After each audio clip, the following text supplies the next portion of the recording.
Welcome back, everybody, to another episode of Couchside Sports. As always, I'm Matt Parnell, joined by Lucas Fanslaw, or as they were calling you in the break tonight, Fanslaw. Fanslaw. We got an auto today, boys. We broke Lucas's break cherry, I guess you would call it, for sports card gambling. We did. And he pulled the only auto of the break in his first ever. It was a Ty Alexander Seahawks auto, so that's a cool one. Heck yeah. We've been, for those of you watching, we've been getting into ripping packs lately, and so far the engagement's been doing really well, people. Yeah, we love all of you who are liking and subscribing and just giving us some of that engagement. It really helps us out. Yeah, and it's been fun to do, too, which makes it easy. So we've been doing some YouTube shorts. We filmed a couple more tonight. We'll get those up on our YouTube channel and on TikTok and Facebook as well. Episode 13. Before we get too far into it here, how you doing, Lucas? How was your week? I'm doing good. Pretty long week at work. I think I put in like 60 hours this week. Yeah, you had a couple long days, hey? Couple long days. Shout out to trucks breaking down. But besides that, it's been a good week. Had some family over for some drinks, and then yours truly, Matt, came over. We ripped some packs, got a couple nice cards. Yeah. Spoiler alert: we didn't make money tonight, but almost paid for it. Yeah, almost paid for it. Which is when you're opening packs of cards, that is basically winning. Totally. So yeah, it's been a good week. How about yourself? Good. Played a round of golf on Wednesday. Shot my best score of the year. Shot an 80 plus 8, so that was nice. Had a tough start, but the back nine really picked it up. The back nine was so frustrating, dude. Actually, I didn't tell you about this before the pod, but we were playing. Front nine took 2.25 hours. It was a long round for after work. And then finally we're on hole 12, and the two groups in front of us basically quit. They just walked off the course, or they at least skipped a few holes. We didn't see them anymore, and we were stuck behind a foursome, and this foursome was holding everybody up for the day. That's brutal. I played number 18 in the dark. They refused to let us play through. What, did you ask them? Chris Moonrock asked them actually he yelled at them, "Hey, let us play through." We were on the tee box waiting to tee off, and they were still teeing off. They were playing off the front tees, and they just acted like we didn't exist. That's brutal. So we started bombing golf balls into them. That's brutal. I'm never that guy. For the fans out there, I'm never that guy that I've been playing golf my whole life. I don't drive into people, but if you're going to be a dick and hold everybody up, I mean, at one point on number 15 or 16, there was 3 groups on the tee while this group was still on the green, and it was a par 3, and it was like, okay, this is a 20-minute wait to play a hole. How old were they? 2 of them were seniors, like in their mid-60s, and the other 2 was like a young couple. So I'm guessing it was like a father and mother out with their son and girlfriend, or whatever, vice versa. But it was definitely frustrating. That being said, the back nine, I shot a +1 with 7 pars in a row. So it was actually quite a good. I need to visualize hitting people more, I think, in the fairway. Because off the tee, I was fantastic on the back nine. You do. And my short game's always pretty good. So.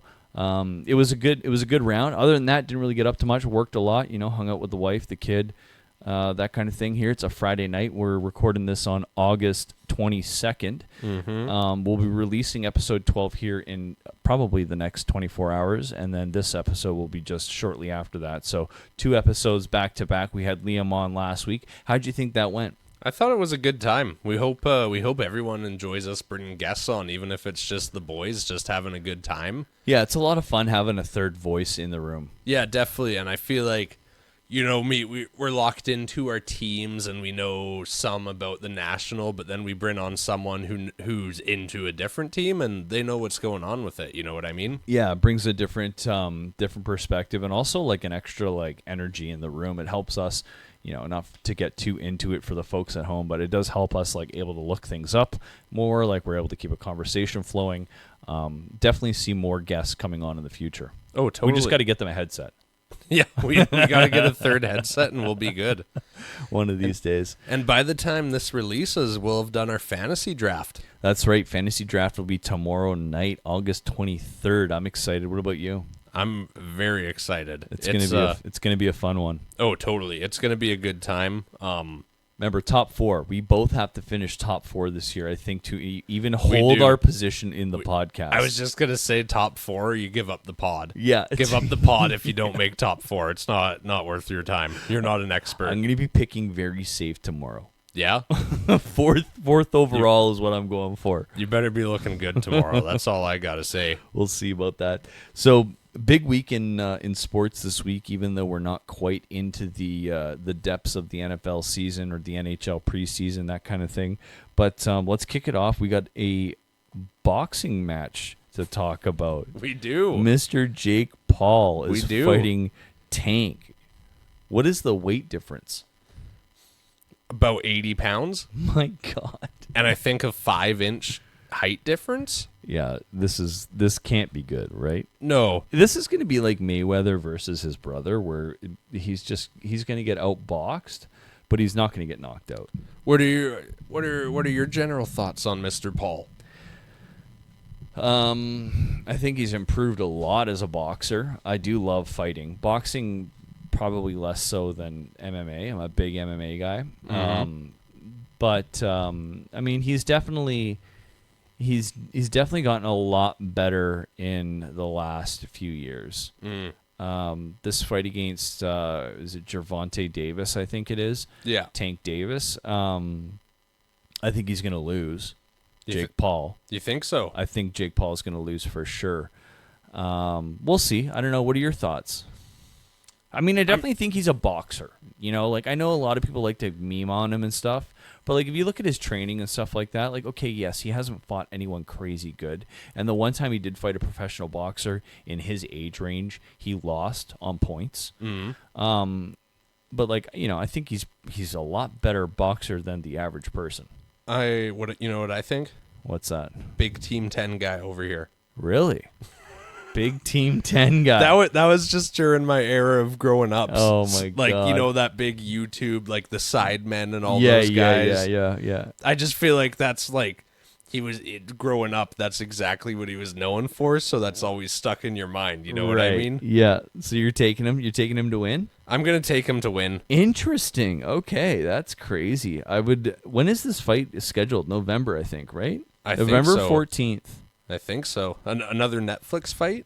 It must be. I think he signed a deal with them. I'm not 100% sure about that, but I'm almost positive he did sign a deal with them. I will give him praise.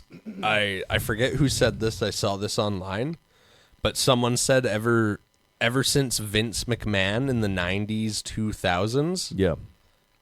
greatest promoter of our generation. I know he's technically not a promoter, but Jake Paul? yeah. Yeah. But seriously, dude, boxing was a dead sport. And although people can hate on him and for all the reasons you just listed, Yeah. he's kind of brought it popularity. I know it's never going to be the UFC ever again. So that's what I was just going to say. Promoter of our generation, Dana White. Dana White, that's a good Dana one. White buys a company for a few $1 million, turns it into $1 billion absolute monster. Yeah. Jake Paul's definitely up there. I definitely think he's done a great amount of he's brought a lot of like eyeballs to boxing. But I mean, I think it would be a disservice to say that he's a better promoter or has been a better promoter than Dana White has. That's fair. But again, done great. In general, done fantastic. Is it a valid criticism to talk about his opponents and bring them up? I think so. This Gervonta Davis fight will be interesting. I don't know. Like, have they actually announced the weight classes? Is he going to be 220 versus 135? I don't know if they've announced it, but I saw that was their most recent weights. Okay, that's their most recent weight. So they'll be fighting at something. So Gervonta Davis is 30-0. 30-0. 30-0-1. He has a draw. Damn. So this is a guy that this is a true test. I don't care that he's got 80 pounds on him at this point in time. I mean, by the time they fight, even if it's a 30-pound difference, I think he's going to be in trouble. I mean, we'll see. Yeah. But you know, it was like when his brother fought Mayweather. Yeah. It wasn't close. Mayweather's just going to outpoint you, and you know, Mayweather's never going to be the guy that's going to knock you out with power. He's going to beat you with speed, and he's going to beat you with footwork. And I think we might see something similar here, but I'm definitely going to watch. Did you see a bit of a throwback? Do you see after the Mike Tyson fight, Jake Paul said in the later rounds he wasn't swinging as hard because he felt bad. Yeah, I did. Do you see remember that. hearing about I that? did see that, yeah. There was some crazy outrage over that, dude. Yeah. Because for being a betted on event. Yeah, you know can't what be I mean? doing that shit. No. There's No. a lot of money involved. And fucking. Especially when you're talking about like a parlay that like a Jake Paul knockout. Yeah. I'd be pissed if I had money. I put money on that fight, but I only put on Jake Paul to win. But if you had Jake Paul by knockout and then you're hearing that he wasn't actually trying that hard in the Oh, you'd be pissed. Oh, you'd be so mad. You'd be so mad. And then another little fun thing to that report came out a couple months after the event. Jerry Jones, best owner in the NFL, Jerry World. The Texas Athletic Commission wasn't gonna sanction the fight, but Jerry Jones wanted it so badly to be in AT&T Stadium that he went to the governor, and the governor had the fight sanctioned. Oh my God. That's pretty crazy. Jerry Jones has got some pull.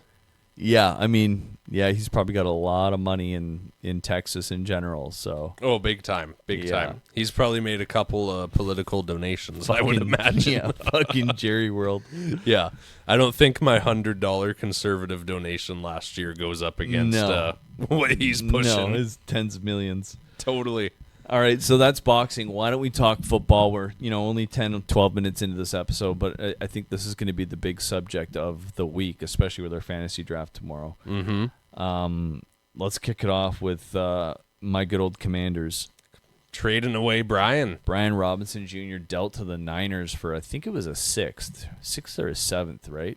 Are you sad to see him go? Yeah, definitely. I think I'm really worried about this team now. I mean, I think they're obviously confident in what they have. Mm-hmm. But no Terry McLaurin, no Brian Robinson Jr. Yeah. Makes me a little nervous. I think we're gonna, I was so hyped coming into the season, and I feel like now we're probably destined to take a step back. I think we're probably going to be a 10-7 team. We'll probably still make the playoffs. Well, I think that's basic, like, plexiglass theory. Yeah. Perfect example. It happened to C.J. Stroud and Justin Herbert. Yeah. You come out, you're doing crazy good. Like, Yeah. crazy good. Okay, he had a good rookie season. Guess what? Now all of the DCs have a full year's worth of tape on you. Yeah. They're able to game plan against you. Yeah. They've watched every single snap and they know what's going on. Because the thing about college tape is college is such a different game. Yeah, the offenses are totally different. It is. Like you can obviously scout people in college for their physical attributes, but when you're actually talking tape, it really doesn't apply. You haven't seen them work with a new coordinator and stuff like that. And Learn a new system, all that kind of shit. Yeah, and that's why you see teams like Ole Miss get shit on. Yeah. They run super simple offenses, like literally high school offense. They just have insane athletes to do it. Yeah. And I think that's part of why Jackson Dart, I'm pretty sure he went to Ole Miss. Yeah. I think that's why he dropped late in the first round. Crazy good quarterback, but Very basic. yeah, very basic offense. He doesn't have crazy reads to say. Yeah. And then you remember a couple weeks ago we were talking about the Gruden interviewing like all the quarterbacks. Mm-hmm. The series he was doing before Yeah. the draft, and the Jackson Dart episode, he was like, "So what do you say back there? Like what audibles do you call?" "Oh, I don't call anything." Yeah. "So what are you doing back there?" "Hut." Yeah. So for 3 fucking years you've been going hut. Yeah. That was a funny clip. Yeah, 100%. I think you're right too. Like that'll be interesting with Jaden Daniels, and I feel like that actually really, you saw that a lot with Peyton Manning and why he was so successful even early in his career. I think his rookie year he threw I'm not sure how many, but he threw a lot of picks. He was terrible as rookie, right? Yeah, he was definitely not good. I mean, the Colts team sucked as well, but he learned immediately how to call audibles. And look at him at the end of his career. He'd just get up there, he'd look and see what the defense is showing, and he'd call an audible. It was like almost every time, right? So you have to be able to do that. And if Jaden Daniels can learn to read the pro defense and understand his playbook enough that he can make confident audible calls and know where people, can he detect if it's a man-to-man? Can he detect if it's a zone defense? Does he know where the soft spot's going to be before he even hikes the ball? That obviously goes without saying is going to make him a better quarterback. So we'll see if he has that capability within him. But I think a lot of that sophomore slump that we see quite often is due to the fact that these players are used to basic offenses and they're not used to complicated defenses. Reading, these guys, like imagine having Ray Lewis on the other side of the line and he's just like, he's calling audibles because he knows what play you're about to run. And so it's like, it's more of a chess match in the NFL game than it is in college sports. There's that famous clip of Luke Kuechly. Yep. And I forget who they're playing, but they line up. All they did was line up, and Luke Kuechly said, watch that wheel route. They're doing that play. Yeah. Ball snapped. Running back starts running a wheel route over to the left. Yeah. Luke Kuechly runs straight to it, 90-yard pick six. Yeah, exactly. Like, literally, football IQ is the How most often important is that thing. happening in college? Oh, totally. Right? Those kind of things happen in college because the quarterback made a bad pass or threw it into double coverage. Yeah. That kind of shit. Like, there's just so much less knowledge on both sides of the ball. Yeah. I mean, in the NFL, you're talking about the best college players. Yeah, and I was going to say, end of the day, you're young men versus grown-ass men. Totally. You know what I mean? Yeah. You try and pull that shit on Bobby Wagner, see how it goes. Yeah. And last thing I'll say that Jaden Daniels has going for him, so I'm going to butcher his name, but Tyler Biads at center. Yeah. Having a veteran center is one of the most important things for rookie quarterbacks, because obviously if you're Tom Brady or you're Peyton Manning, you're calling the pass protection, but typically for rookies, for the first couple years of their career, they don't handle pass protection at all. Right. The center calls all of the audibles for the offensive line and literally controls, are we flowing to the right? Are we detecting a blitz on the left and right? So there's just an entire thing that's taken away from Daniels where he can focus more on what he's seeing on the coverage besides, where are the linebackers stacking? Yeah, Where's the exactly. blitz coming from? Are we going to want to move one guy over to the right to cover the nickel who's going to come from the deep right? So the guard's going to have to pick up the defensive end so the left tackle can switch over to cover that nickel blitzing. It's just so much more complicated. Oh, totally, dude. But Having that experience at center, like you said, it's so immense. big time, and that's like, there is 25 teams in the NFL that want a good offensive line. Right. You know what I mean? Yeah. Like, there's not many teams that that have like a solid all around the board offensive line. Yeah, there's, like you said, there's a handful. And the Commanders, they have a good offensive line, but did you know this? The Commanders are the oldest team in the NFL. I did, and they have the youngest quarterback. Yeah. So even with the crazy young quarterback throwing off the average age, they're still the oldest team in the NFL. Yeah, I think I saw something that said Pittsburgh is number 2, but they have the oldest player in the NFL, Aaron Rodgers. Rodgers. So opposite Rodgers is bringing it up that way. It's interesting. Yeah, they're definitely, their defense is aged. Yeah. Well, even look at Laramie Tunzel on the offensive line. Yeah. He's coming up on what, like mid-30s? 35, yeah, 35, 36, something like that. Yeah. You got Bobby Wagner on the defensive side. How old's he? 37? Yeah. He's getting up there as well. Yeah, even Frankie Louvu. Yeah. Not as old as Wagner, but still, I think he's on the north side of 30. Yeah. Like, Yeah, they got some issues there. They're gonna have to. That's why this whole McLaurin thing blows my mind. I mean, are they? What's the end game here? Like, just pay the guy, get it over with. yeah. This is your chance now. You're what, 12-5 last year, 13-4. Yeah. Like, okay, you might not win the division because you're in with the division with the Eagles, but you can definitely pave your way to a championship game. Yeah. Like, you don't, like, you can be in the NFC championship. And I feel like they're in a weird... So typically when you think about team building, you're talking about the oldest team in the league, and it's like, oh, like, that's just bad juju. Not a good route to go. But the Commanders are in a weird position because they got Jaden Daniels on that rookie contract. Mm-hmm. You want to go win now mode. Yeah. Even though technically, if Before Daniels, he's costing you 50 mil. yeah, and even if Daniels like has a great career, doesn't even have to be Hall of Fame, just a great career over the next 15 years. You technically have a 15-year Super Bowl window. Yeah. But I feel like the real Super Bowl window for most teams, unless you got fucking Mahomes or someone, Yeah. is on that rookie contract. Yeah. You guys, First 3 years. that Even the second contract, as long as it's not, absurd. Like, you look at someone like Jalen Hurts, for example. You know, he's won a Super Bowl now. yeah, And, he's definitely not on his rookie deal anymore. yeah, But also that Eagles team is just insanely good. totally. Howie Roseman, GM of the year. Yeah. Pardon My Take had him on a couple weeks ago, and it was actually a pretty good interview. Was it? Yeah. Yeah, they were grilling him. They were like, "So is your secret to drafting? You just draft Georgia Bulldogs? Half of their team's from Georgia." That's fucking funny. Random feel-good story I just remembered about. Tyson Bagent, Chicago Bears. Yep. Backup quarterback signed a 2-year, $10 million contract. Nice. Press conference of him went viral. He was sobbing his eyes out because he signed a 2-year, 10 mil, and he came from such a poor family that he didn't have running water in his house until he was 16. Wow. Yeah.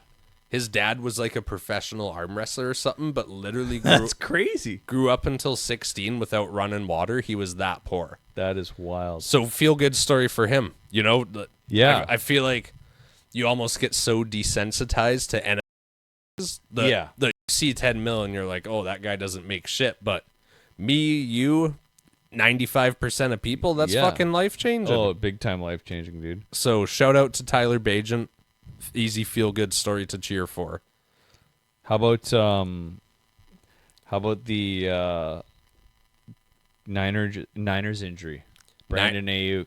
Oh, dude, some crazy injuries going on there. Speaking of Brian Robinson going to the Niners, now Ayuk's out. Yeah. Obviously, no more Deebo Samuel. Yeah, I think they traded a 7th for Sky Moore from the Chiefs. Yeah. Which the Chiefs obviously didn't have a plan from him. The Niners are getting good special teams versatility. Just a couple preseason games ago, he had a punt return for TD. Nice. Niners already in the injury issue. Oh, it's brutal, dude. It's brutal. They got I think Hey, they as got a Seahawks fan, this is great. Oh, it's great. It's great for us, but they got Brandon Ayuk out. They got Jawan Jennings out. When's McCaffrey gonna blow his fucking ankle up? Yep. Brian Robinson Jr. Yeah. Maybe not the definition of a sleeper pick. A good But- pickup. A good pickup to just solidify. Also, maybe, dial back the workload of McCaffrey. Yeah, totally. And kind of going back to fantasy, I don't know why people are valuing McCaffrey so high. Dude, I was gonna bring that up actually. I'll be interested to see where he goes in the draft tomorrow because he's not a player I would touch. No, and even if you're going to touch him, he'd have to have a crazy fall. You know what I mean? Yeah. Like it's your 2nd round pick late in the draft or something, and it's like, oh, he's there. Yeah, I'll take him. Yeah, I'll take him at that point. They also got Ricky Purcell off on the PUP list. Yeah. Their 1st round pick from last year who got shot. Yeah. They got What the fuck is with NFL players? they got Jacob Cummin and Russell Gage, which I believe are their 2 rookies. I like how this just On week to casual. week. I like how this just casually. Oh yeah, that was Purcell. He got shot last year. Got shot last Like, year. if that happened to nothing an big. NHL player, it'd be like fucking story for like a year or two. Nah, like, bro. he's making a comeback from being shot. Like, I feel like Plexico Burris just like basically made everyone immune to this shit because he shot himself at a club. Oh, totally, totally. The guns are normalized. The NFL and the NBA, dude. Yeah, They got yeah. fucking Ja Morant over there. Oh my god, dude. Have you heard about that guy? Yeah, dude. Well, I actually, so years ago when he came into the league, he came to the league the same time as Zion Williams. And I was buying hockey cards, baseball cards back then, basketball as well. And I pulled a Ja Morant rookie card and sold it for like $150. And it was great. And same with Zion, actually. I pulled a Zion like purple disco prism or something like that and sold it for like over $100. And both Damn. of them have like, Ja Morant's still a good player, but he has so many legal troubles that his card's value has plummeted, as has Zion Williams because he's just too big. Yeah. He's just always injured, right? Like, it's like he needs to lose weight. He's like, I think when he came to the league, he was like 330 pounds plus. Like, he's trying to be Shaq. I get it. But, like, also, if you look at Shaq when he played for Orlando back in the 90s, Shaq was pretty lean. You know, Zion's coming in, and he just looks like a tank. Imagine how many jumps can you have before that knee explodes? Oh, totally. But yeah, dude. the Ja Morant thing, man, that's hilarious. Like, he's just like fuck yeah. trying to be a wannabe gangster. It's like, dude, what are you doing? And they've had to have like team meetings about guns and stuff. Like, bro, like, you were making so much money in the NBA. Get some new friends, bro. Yeah. Like, Yeah. What's the correlation between guns and pro sports? it's ridiculous. Definitely not in ice hockey. No, totally. But yeah, to go back to the 49ers, they're already screwed. Yeah, they're in trouble. Oh, totally. We'll see. I mean, if McCaffrey can stay healthy, I think they're obviously the favorites to win the NFC West. But I'm not confident that they're going to stay healthy. I would pick the Rams to win. Yeah, I'd honestly pick the Rams. So the one thing is with the Rams, is Drew, Stafford. Yeah. He's 1,000 years old. Did you see that like big tank that they got? Yeah. Him? They got him some It specialized. was like some chakra shit.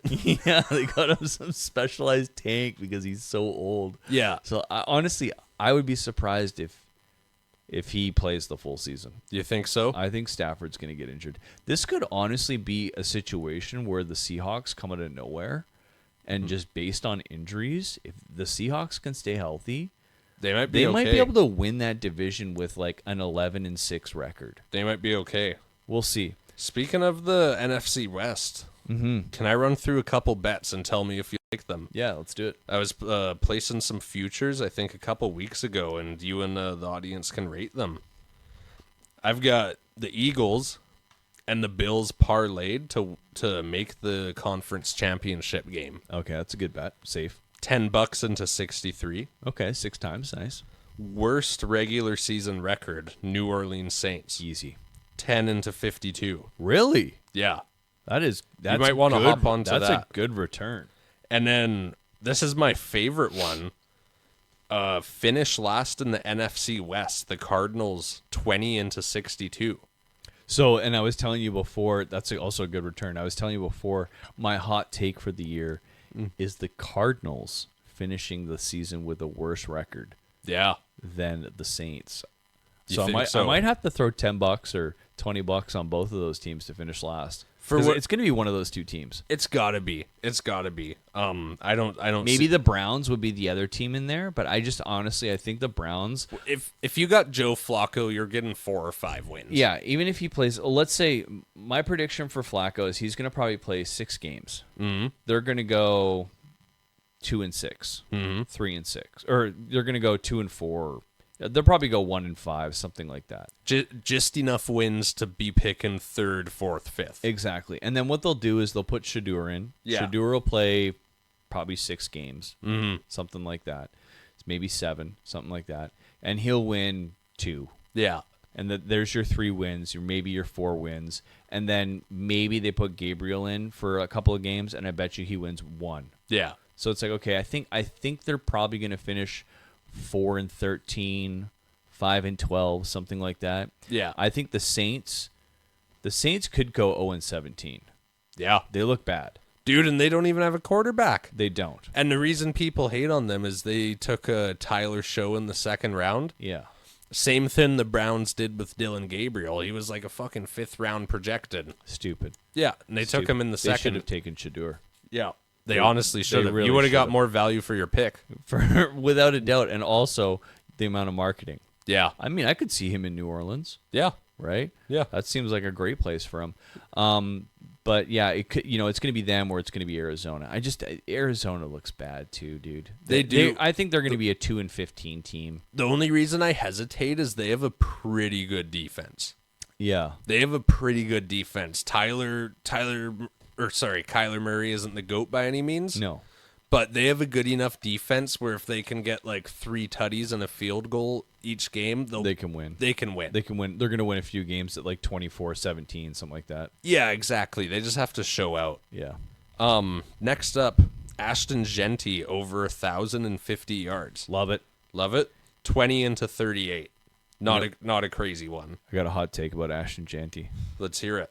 I think he is going to have a combined yardage this season of 2,000 yards.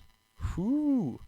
That's my hot take. What, And Pete Carroll run the ball? Pete Carroll going to run the ball. And Yeah. Geno Smith is either going to throw it to Brock Bowers or he's going to dish it off in the backfield Yeah. to Janty. I think he's going to honestly, like, he just looks like a tank, dude. Totally. This guy reminds me of Derrick Henry, but I feel like he's bigger and faster than Derrick Henry. Yeah. Like, it looks like he looks like he could run down the field with 5 guys on his back and he's still going to get a touchdown. Yeah. So, yeah, I 2,000 yards. So you like that bet? Mark it right here. We'll come back end of the season and see where he's at. I like that bet for sure. And then I've got a big parlay. All of these guys to get 10 plus sacks. Okay. Micah Parsons, Yeah. Myles Garrett, Yeah. Trey Hendrickson, Max Crosby, Nick Bosa. That's a good bet. 20 into 70. Nice. The watch Hendrickson had 17 last year? Yeah. 16, something like that? Led 17. the league? Yeah, led the league, right? and watch, I swear to God, the thing that's going to kill this is watch Parsons and Hendrickson hold out for half the year. Oh, no. Dude, I would be so mad. Oh, my God. And then to wrap it up, this one gave you crazy odds. This is 20 into 79. Okay, 4 times almost. Chiefs to win the division. Yeah. So they basically just have to beat the Chargers and the Broncos, but that's not going to too be the far off. Broncos. The Chargers aren't going to be that good this year. Yep. And then Texans to win the division. Also an easy division for the Texans. Bro, they're Jacksonville going to come up out of Jacksonville nowhere, maybe? and the Colts are their only It's competition. not going to be the Colts, dude. No.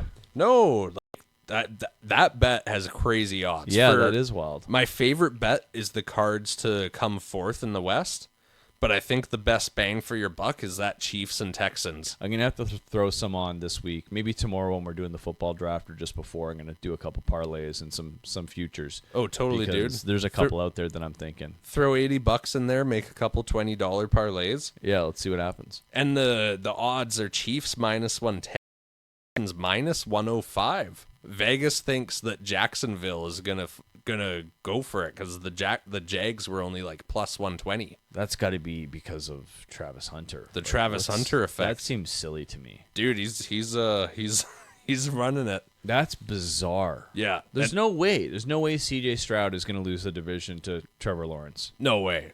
I mean, unless all of a sudden Trevor Lawrence is like some sort of Aaron Rodgers awakening. Yeah, He's just he's average. yeah. And then behind them, the Texans were plus 200. Interesting. Yeah, which I don't see happening when you have the Texans were minus 105. The Colts were plus 200. Colts are definitely not. No, and that seems like they should be plus 800. What do you think? Daniel Jones is going to like bring them to the promised land? Yeah, I don't- somehow I he's don't think so. QB1, even though you have the youngest QB in the league. Still, Anthony Richardson's younger than Jaden Daniels, Yeah, right? Like, he's played something like 4 times less snaps than Jaden Daniels. So, like, have you guys already given up on this guy? yeah, And if you have, trade him. yeah. Send him to fucking Seattle. Like, We'll I'll take him. We'll take him. We'll fucking Give take him him. a flyer. Absolutely. Like, Give us a flyer. yeah, it's crazy to me. I don't understand what they're doing there. Did you see Milrose gonna play for Seattle this week? Is he full game? Yeah, Mike McDonald came out and he said the entire game is Milrose. So they want to see what he's got. They want to see if he's going to be QB3. Yeah, honestly, my opinion is they obviously Drew Lock's got the first 2 preseason games. Yeah. He's obviously your he's obviously your QB2. Yeah. They were just giving him game time, getting him ready, seeing what they're working with this year in live action. Yeah. They already know what they're going to get for Sam Darnold, although you can argue we don't know what Sam Darnold we're going to get. Yeah. But Darnold's obviously the QB1. I think this preseason, third preseason game, they're throwing Milroe in for the whole game. They're just saying, go sling that fucking ball, dude. Take the reins. Like, you have nothing to lose. Yeah, it's a exactly. preseason game. You're going to be QB3 this year. Just go do whatever I'd you love can. to see him throw up 3 or 4 TDs. Oh, that'd be sick. Yeah, that'd be great. Let's get some Jake Bobo TDs. Totally. Yeah. Exactly. Yeah. It'll be interesting to see how that progresses too. Like if Seattle, obviously we don't want to see this, but if all of a sudden they're 2-10 or something outrageous, and they're like really just shit in the bed. Yeah. Do you even bother putting Locke in? Like, that's another situation where it's like, I'd rather just see Milrow play. If we're not making the playoffs, put Milrow in. I want to see what he's got. Yeah. I don't, no offense to, to the other QBs there, but like, let me just see what the rookie's going to give me. Yeah. Like, totally. Drew Lock, we know what he is. Yeah. He's not going to be a starter in this league ever. Mm-hmm. So. And I feel like you taking Milrow in the second is obviously you believe in his future. Yeah. Honestly, part of me looks at it as whatever Drew Lock's making 4, 5, 6, 7, 8 million. Yeah.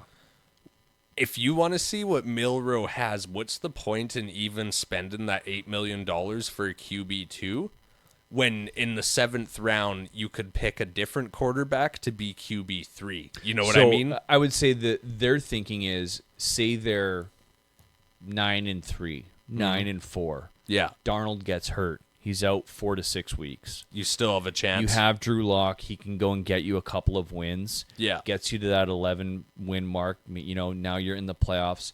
Darnold comes back. Maybe you can make some noise. It's more so a safety factor for them. Whereas if they put Milrow in, they're not sure what they're going to get. Yeah. They might lose every single game, and there goes the season. So I think at this point, it's just a safety net. But I don't expect that to last very long. I think this Milrow kid's going to be decent. I don't think he's going to be like the second coming of like Russell Wilson. Yeah. But I think he'll be a top 15, top 20 QB in the league. That might be a hot take, but we'll see. What, you're thinking like 5 years down the road? Yeah. I'd say not 5, maybe 3. Gotcha. You know whose QB room is pretty crowded? Giants. Yeah. I'm kind of curious to see what they do for that because they've obviously got Russell Wilson as their starter. I think Russell gets the first 5 games, and if they're 1-4, here comes the Dart show. Yeah, they've got Russell. They've got Dart listed as second. They've got Jameis Winston listed as the third. Hey, shout out Jameis Winston. He was just coaching high school football. Yeah, seriously. Came back to the NFL just to throw the rock, then go back to high school. Yeah, that's sick. And then coming in fourth, Tommy DeVito. Wow, that's a name I haven't heard in a while. I know, Tommy Cutlets, dude. That's crazy. He had what? He stepped in and tore it up for like 3 games and then was just terrible after that. That was when Dak got injured, right?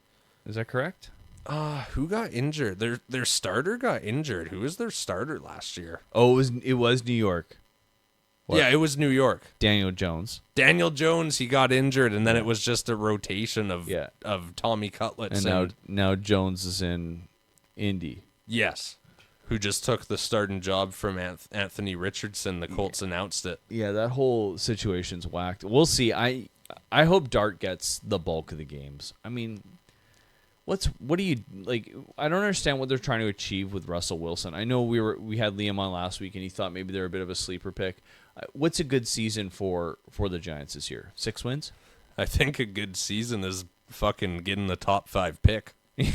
Well, okay, from a fan's perspective, but from ownership. From ownership's perspective, if you come near double digits, that's a good year. If they have 9 wins, I think that's an exceptional year. And honestly, I feel like if you were to measure the Giants' success this year, you'd go on Jackson Dart's development. Yeah. Like, you obviously drafted him for your future. I say a top 5 pick would be a win because they can put a beautiful piece around Jackson Dart. You know what I mean? He obviously has Malik Neighbors, but get another stud wide receiver, get a stud offensive lineman. You know what I mean? Like, help the guy out. They need something else. Yeah, and their defense is fucking stacked this year. Like, they're gonna have a top 6-7 defense, the Giants, but they're good on that side of the ball. I feel like for the next couple years, it's helping Dart develop.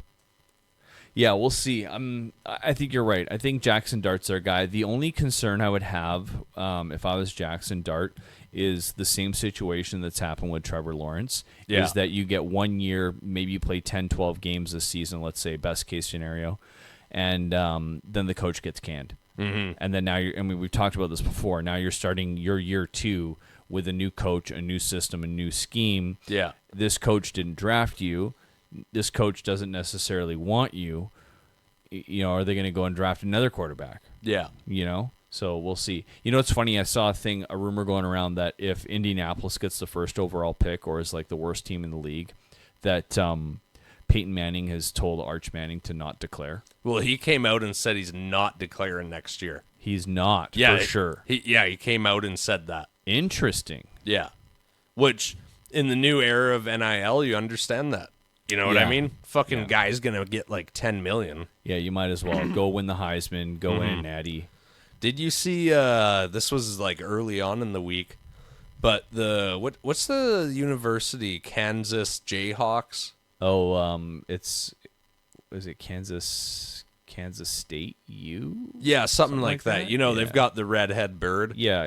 Liam's yelling at us right now. Yeah, for sure. Fucking Jayhawks. Yeah, it is the Jayhawks. Their basketball team was good years ago. I remember them. Their university got a $300 million donation from one of their Donation? from one of their what do you call it? Their alma mater. Alma mater, yeah. Bro, we're in the wrong business. Oh, seriously, We dude. need to start a university. Seriously, dude. But I saw a couple good memes, and it's like all of a sudden Kansas City is a top 5 powerhouse in the SEC. Yeah, no shit. Is that for all sports or just football? Because their basketball team has always been pretty decent as well, I think. I did see that part of it was $75 million had to be spent on like the campus, Okay. but I think the rest was up to the university. Interesting. So realistically, if they've Football. got $225 million, Yeah. 200's going to football. Yeah. You know what I mean? Yeah. The 25 mil, it's like, okay, we got hockey. I feel like basketball's got to drive a few dollars down there. Like with March Madness and that Totally. shit, right? I just feel like basketball schools are different from the football schools. Like Duke. Yeah, and like it's like, you know, Alabama, like they have a good basketball team too, but they're not like the set in stone like the equivalent of their football program. Right. You know what I'm getting at? For football programs, second to none. Yeah, and then even like another powerhouse basketball team, UConn. Right. Like when the fuck has UConn been good in football? Gonzaga. Yeah, or Stanford. Yeah. Stanford hasn't been good for the last 20 years since Harbaugh was there. Yeah, exactly. Well, they're a golf program. Are they? They produce all of the good golfers. Really? Yeah. That's crazy. Shout out Tiger Woods. What? So can you name people who have come from there? Tiger Woods for sure. Yeah? Don't quote me on this, and I'm going to Google on air, so we'll see how this goes. But I think Scotty Scheffler. Oh, Scotty Scheffler, the Stanford boy. I could be wrong. I'm going to double check. Here. I mean, that does make sense. He went to University of Texas of Austin. Oh, Okay, hold on. Let's look it up. Stanford. There's someone else that's famous. Stanford Golf. it makes sense though, just off of like the Stanford vibe and what they got going on there. Yeah. Golf school totally fits them. You know what I mean? Oh, big time. Oh my God, this is a terrible one. Here we go. Notable Stanford golf alumni include Tiger Woods, Okay. Tom Watson. Oh, Tom Watson is one of the greatest golfers ever. old school guy, right? Yep, Michelle Wee, who was like a prodigy. Nota Begay III. He's more of a announcer now. Mm-hmm. And then there's a new guy that's just come out. This is who I was thinking of, Maverick McNeely. And he looks like he's going to be a hell of a golfer. What, young guy? Yeah, I'm going to look up how old he is right now. He's 29 now, so I'm getting old. But he looked like he was, going to be quite the golfer. I mean, he's got a PGA Tour win. Yeah. Last year he won the RSM Classic. Not to get too far into golf, he's had a few top 20, top 25 finishes in the majors, and they were all this year. So he's kind of finding his game now. Yeah. But Tiger Woods, obviously, that's the big one. Biggest name in golf. The GOAT. I saw some stat, and it was if Scotty Scheffler had to overtake Tiger's lead of being ranked number one golfer in the world, he'd have to be number one for like 8 more years in a row. Yeah, dude. Tiger was number one for a long time. I can't remember how many weeks it is. It's like, I think 400 plus weeks. Yeah, something Like it's something almost crazy. it's almost 10 years. Oh, totally. Power rank top 3 golfers Right Ti- now or Ti- all time? all time. Okay. Tiger, Nicklaus. Yes. Tiger, Nicklaus. Arnold Palmer would be the like next obvious choice, but that's before my era. I'll pick a player from like somewhere like in my age range. I'd say probably Phil Mickelson. Yeah. Yeah, Phil Mickelson's got to be up there. Do you think if Scheffler maintains what he's doing for a while, would he be considered? Top 3? Yeah, For sure. for sure. Yeah. He'd have to be insanely good to be considered. You know what? He might bump out Phil Mickelson. Yeah. But the thing I would say right now with Phil versus, and I'm not even a Phil Mickelson fan, but Phil versus Scotty is, Phil did it for a long time. I mean, Phil won a major tournament at the age of, I think, 50. He should have been playing on the senior. Yeah, right? So, exactly. So, you know, Scotty's done it for a couple seasons. If he can keep up even like 80% of what he's doing right now for like the next 6 to 8 years, I think he has to be considered one of the best ever. I mean, these last 2 years have just been insane. I don't know if you saw the tournament last week. It was on number 16 or 17 in the final round. He was one shot ahead of McIntyre, Scotsman. And Scotty put it off the green. He was in the thick, heavy rough. McIntyre's on the green. McIntyre's thinking here, okay, you know, if you're McIntyre, you're thinking Scotty's going to chip, miss, he's going to bogey. You know, maybe I can sink this for birdie, 2-shot swing. Now I've got the lead. Worst case scenario, I'm going to par. Yeah. And Scotty's going to bogey. And I'm going to walk away tied going into 18. Yeah. Scotty Scheffler walks up, fucking sinks a chip. And this was like one of the craziest chips I've ever seen. It was probably a 60-foot rollout. Really? Yeah, so he landed it like just on the green. It hopped maybe twice, and then it rolled 40 to 60 feet and dropped in the cup. That's crazy. Birdie. And it's just like, if you're McIntyre, you're like, what the fuck? Like, shit like that, it's like one of the greatest shots I've ever witnessed watching golf. Like, for me, that shot is up there with, I mean, it might not have been the exact same scenario, but Tiger Woods' Masters chip in when he's at the back of the green, he chips it in for birdie. You know, and if the Nike commercial. Exactly. And the thing with that shot was so difficult with how that green works at Augusta that if he would have missed the cup, there was a good chance that ball would have rolled past and rolled off the green and into the water. Like, the difficulty of that shot is just unbelievable. But this shot I saw on Sunday last week was with Scotty was like, it was up there. And it was a similar vibe where it was loose in speed and it had maybe 4, 5, 6 rotations left. And it just got there. Yeah, it was a great shot. That's crazy, So dude. if he keeps doing shit like that, like, he's got to be considered. Like, if he wins his tour championship on this weekend, you got to put him in the top 5. He's what, like 5 strokes back on Fleetwood right now? No, oh yeah, it is Friday. I should look. Is Fleetwood first? Let's have a look. Actually, I'm haven't pretty even sure looked. Fleetwood was first by like 4 or 5 strokes. Well, we know Fleetwood's not going to win. No, choke artist. Yeah, choke artist. So Fleetwood's 13 under. He had shot a 7 under today. He's tied for first with Henley. Scheffler's currently 6th. He's 8 under, so he's 5 shots back. But like, he's got 2 rounds to make that up. Yeah. He can go and shoot a 64 tomorrow and be in the lead. Like, he's that good. Yeah.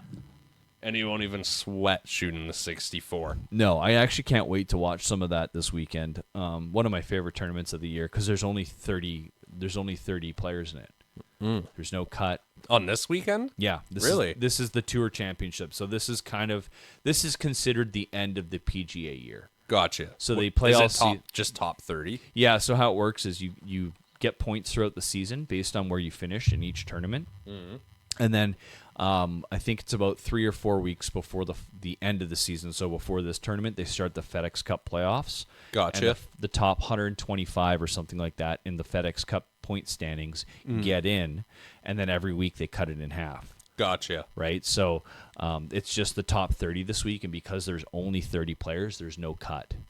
Right? So everyone's in it. I mean, Justin Rose is last right now. He's 1 under. Yeah. He's not going to win it. But any of these guys in the top 10, I mean, Rory McIlroy, he's only 6 shots back. Yeah. Like, you think about 6 shots, and it sounds like a lot, but those guys, he's only got to jump, 7 players. No. They all go shoot 1 to 2 under. He goes and shoots a 64, and all of a sudden he's in the lead, Or he goes and shoots a 68 and then a 65 on Sunday and wins, right? So there's a lot of possibility for change. Now, that being said, Fleetwood and Henley at 13 under, it would be pretty cool if Fleetwood won. I'm not gonna lie. I'm kind of rooting for him. He's one of those guys you like. He's in the McDavid conversation. Yeah. You know what I mean? Yeah. Yeah. He's good, but he just never and wins. not in the good way. Yeah. Not in the good way. Not the generational talent. Just the guy that never wins. If only he knew I won that shit on EA Golf. Yeah. There you go. Like- Maybe that would take away his stress in these final rounds. Buddy, have you tried practicing on the 360 yet? Oh my God. That might be a decent idea Come for on, him. Tommy. Hopefully, I would love to see him win, man. Like, he seems like such a cool, down-to-earth guy. Not to get too deep into the golf chat, but it should be an exciting weekend. Maybe we can touch base on who won next week. Oh, totally. We'll catch you guys up next week. Another thing I had written down is Lamar foot injury. Yeah, I was going to talk about that, actually. So back to the football thing after we've digressed for 10, 15 minutes. The Lamar Jackson foot injury, do you think it's serious? Well, from what I know, someone stepped on his foot in practice. Oh, great. He kind of limps off the field, and that was like a week or 2 ago. Yeah. And they're like, oh, yeah, he has a foot injury. He's fine. And so I think we've talked before how the NHL is so vague about their injuries, it pisses you Upper off. body, lower body. Yeah. It's the worst. NFL's the exact opposite. They have to give fully public, detailed reports, For betting. but not in preseason.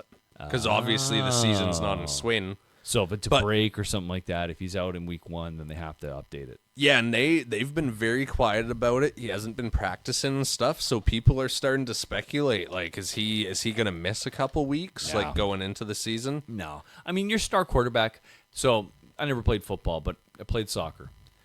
You see soccer players, they get tackled. Everyone's like, they're diving.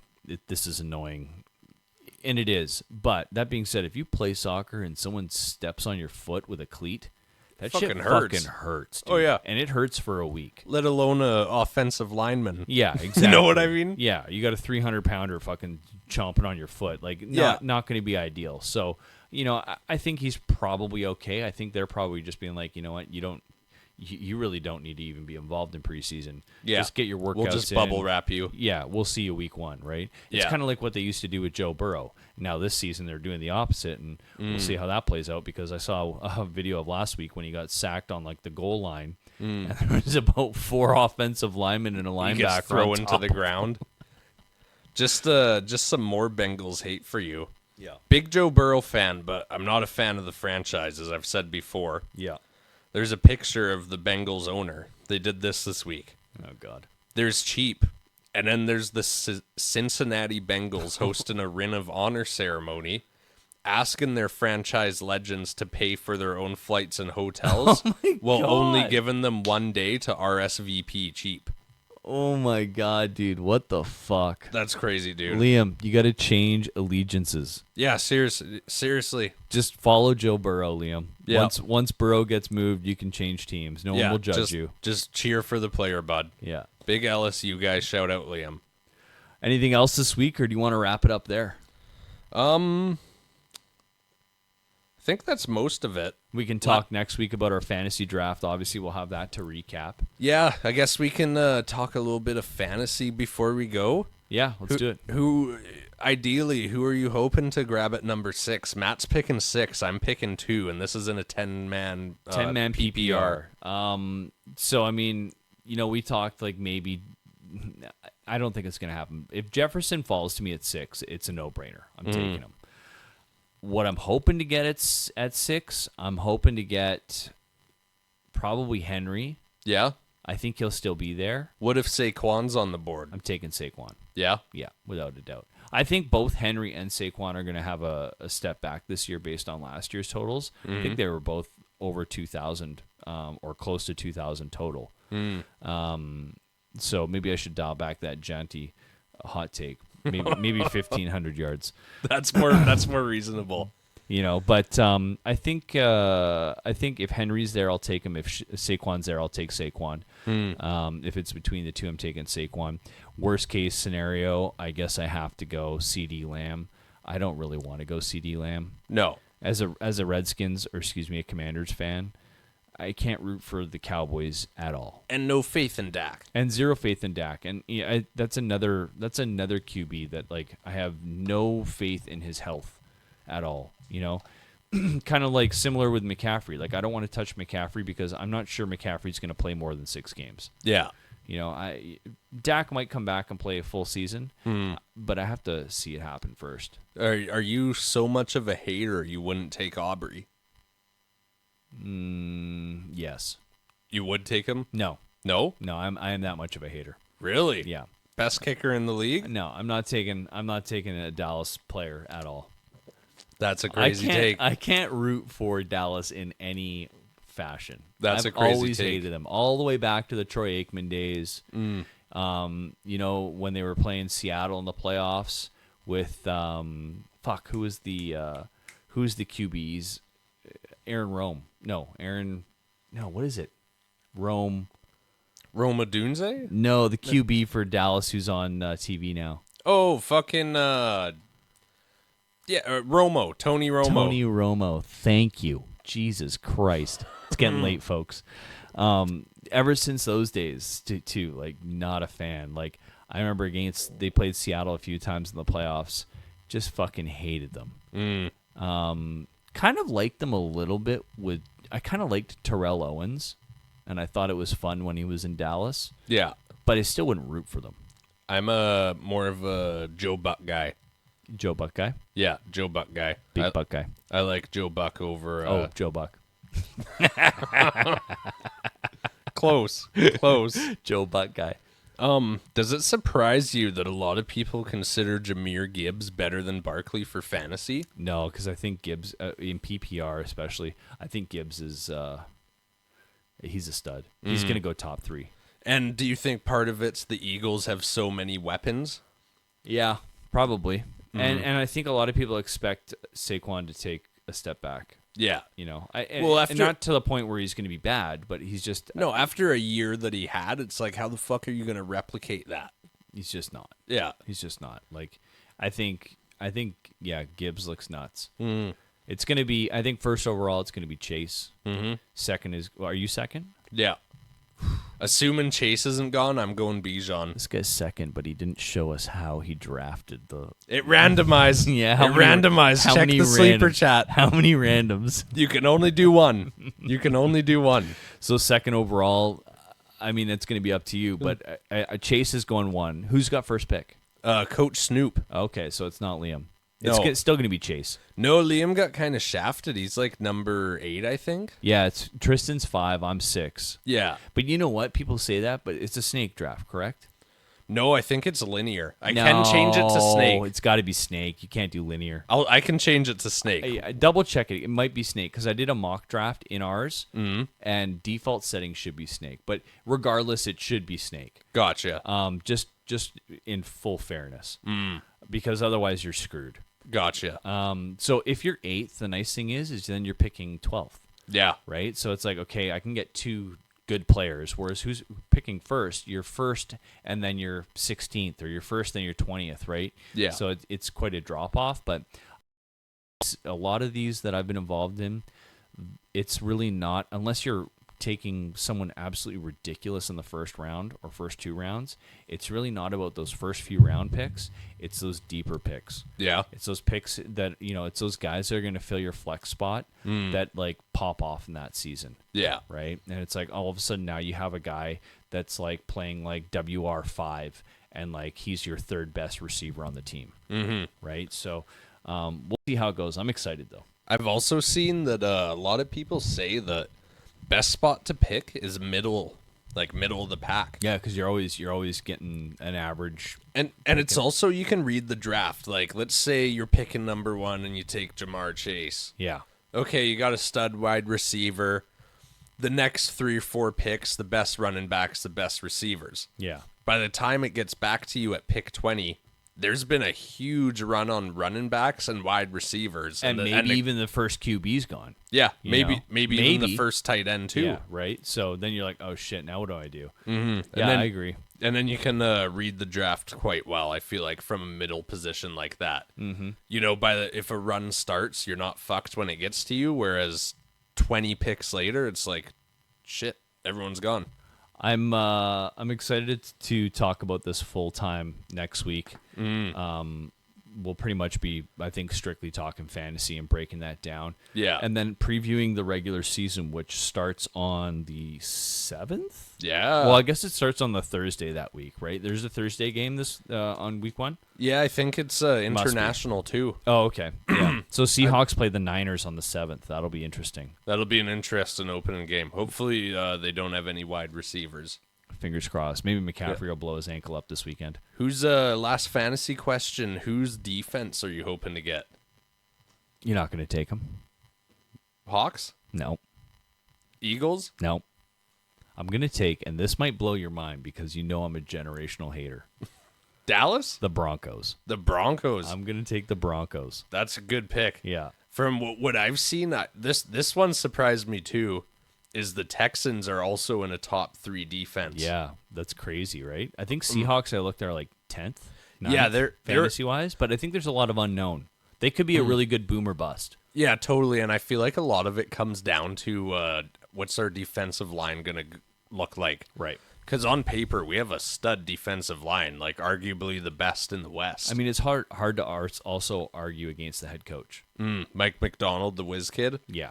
Bro, and then fucking you look at the cornerbacks. We got Reek Woolen. We got Devin Witherspoon. Yeah. We got Nick Emanwari. And that's where a lot of the points in fantasy come from.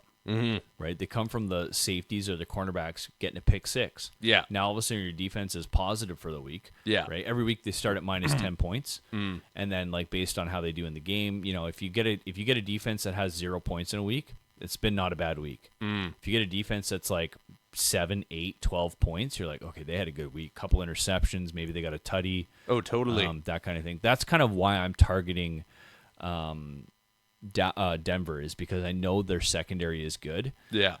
So we'll see. I mean, I don't know if I'll get them. I'm hoping to. Fingers crossed. Them and the Giants. The Giants look good too. That could be an underrated defense pickup. Yeah. So we'll see.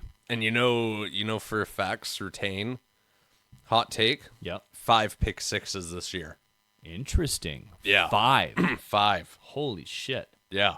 That's crazy. I have a feeling he's going to go off. Yeah, there you go. All right, so we'll recap the draft next week. We'll preview week 1 of the NFL season, which is finally almost upon us. We're almost out of this fucking preseason Dead garbage. zone.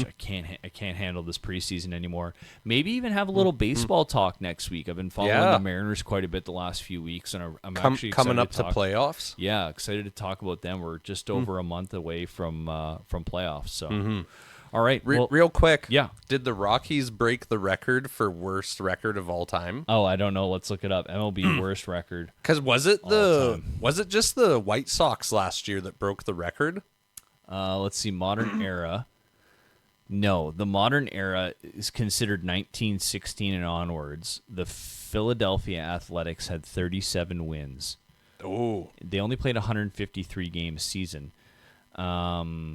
I can have a look right now. What are the Rockies right now? they're at 39. I looked the other day. Did you? Okay. So Yeah. they're at 37 and 92. So they still have a month to go. Currently, they are on pace. If they were to continue their win percentage, they would probably be in the top 20 all-time worst. The Chicago White Sox from last year are currently 6th worst all-time. But the teams that have worse records than them played less games. They only played 150 games. And they're from like 1904, 1935, 1916. So the Chicago White Sox, them and the 2003 Detroit Tigers, are the only modern 2000 and newer teams in that list in the top 15. Damn. So the Rockies could be right in there. We'll see. So they're looking for low 40s still for wins. Yeah, and low 40s puts them top 15 worst all time. And again, like probably in the last 30 years, one of the top 5 worst teams. Damn. So not good. Rough year to be a Rockies fan if there's any out there. I mean, they just lost to the Pittsburgh Pirates, who suck, 9-0 tonight. And Paul Skeens probably wasn't even playing. Let's actually look. Just last thing. No, it wasn't Paul Skeens. You're right. It was. That's brutal. All right, folks, that'll do it for another episode of Couchside Sports. As always, I'm Matt Parnell, joined by Lucas Fansla. Don't forget to like and subscribe on YouTube. Throw us a follow on Spotify. Check out our TikTok, Couchside Sports. Check out those reels. We're ripping packs, boys. Yes, same on YouTube. We're posting them there.